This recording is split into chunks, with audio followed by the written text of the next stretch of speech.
a remarkable story of a reunion 42 years in the making. A lawyer living outside of the nation's capital recently made a shocking discovery about his adoption.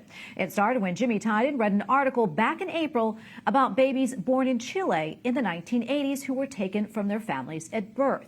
That led him to an internet search and finding an organization called Nos Buscamos, or We Are Looking For. And with the group's help, Jimmy Thyden of Ashburn, Virginia, made the discovery of a lifetime. And Jimmy Thyden joins us now to tell us all about his remarkable story and how his birth mother relied on prayer and never gave up on hope, finding out what happened to her son. Jimmy, thank you so much for coming on. We appreciate it. Your story is absolutely incredible. You were born in Chile and adopted at birth, but apparently without your birth mom's knowledge. Tell us more about that.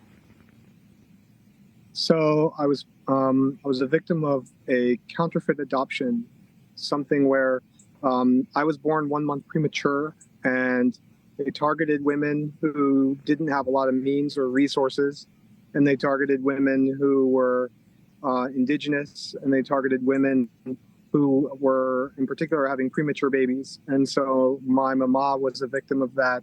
She was targeted by that scheme. And so once I was born, before she even held me, they told her that they needed to put me in an incubator, and they took me away.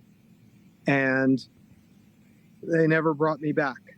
They told her that I had died. And when she asked for my body so she could have the dignity of a burial, they told her that it had already been disposed of with the trash.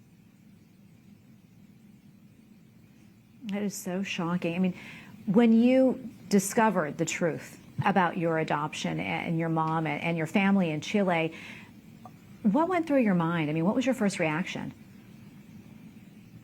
Well, I had reached out to Nos Buscamos because I had seen an article about another man named Scott Lieberman in USA Today that kind of outlined the schemes and the magnitude of these schemes. You know, we're talking tens of thousands of children, like 50,000 babies taken from Chile during this time.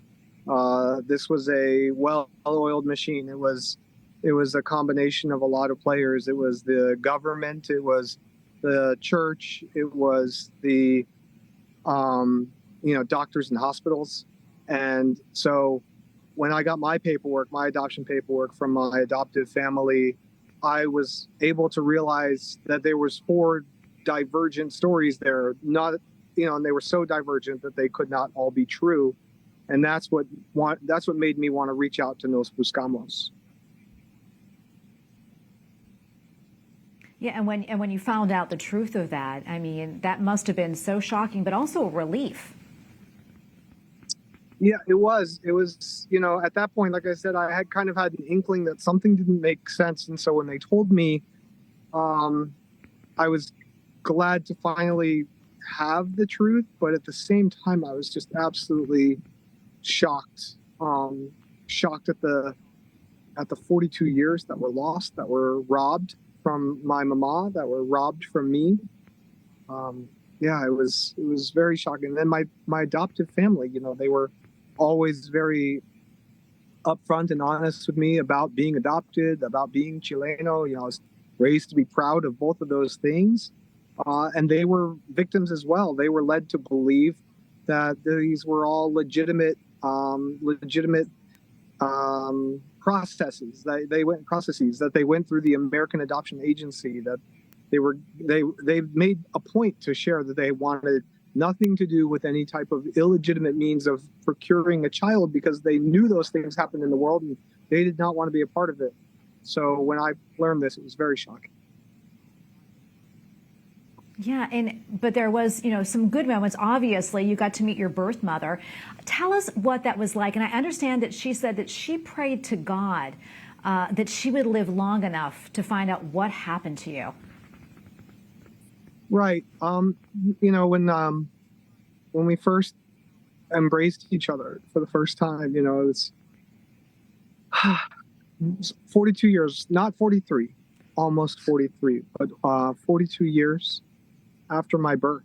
When we had talked, when we had first met each other, online, she had said, you have no idea the oceans I've cried for you. You have no idea the nights I would lay awake and pray and cry to God to let me know what happened to you. Why you passed, where what happened to you in that hospital. And they targeted women that had no power, no authority, no resources to learn any truth. So she just prayed that she'd be alive long enough to see that day. And so when we held each other, it was incredible. I bet. An answered prayer for her, for sure. And I'm sure for you as well. It really is a miraculous story, Jimmy. And I'm wondering, I'm sure there's a lot of people out there, maybe not exactly in the same situation, but people who are looking for answers themselves. They're struggling. What would you say to them about maybe not losing faith and not giving up? I mean, this whole thing messes with your view. It can mess with your faith. It can mess with your worldview. It can mess with your sense of a lot of things. For me, I was in a position where, it messes with. Can you still hear me okay? It's really loud.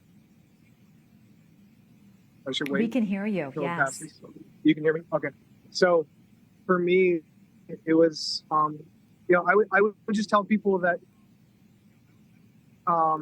if you have it in you to seek out the truth, then you should. I certainly don't think that there's one answer for everybody. I know that for some, this is a lot of trauma that you have to deal with.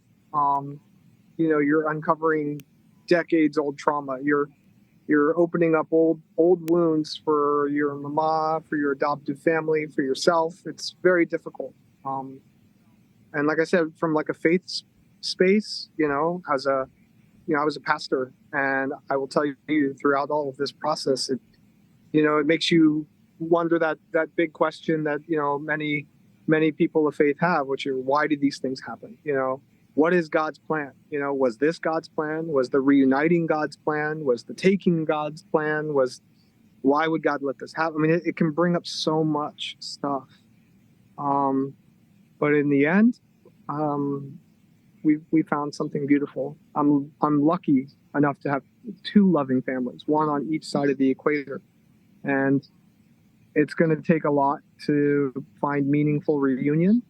And I pray that the global leaders, right, that the world leaders come together to recognize that these atrocities happened and that they find a way to make meaningful reunion for these families happen.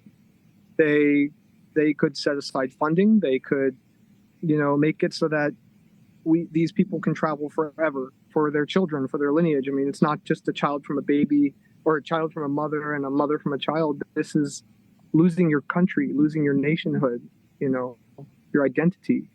So I just hope that everybody finds it in themselves to do the right thing. You can't make these things right, but you can make them better. And I pray that President Boric does that he steps up and the other world leaders join him in identifying these children. Like I said, tens of thousands, almost 50,000, identifying them and then working together to make meaningful reunion. Yeah, it is a tragic story, but yours is a wonderful one. It has a great ending. And Jimmy, thank you so much for sharing it with us. We appreciate it, and God bless you and your family. Thank you.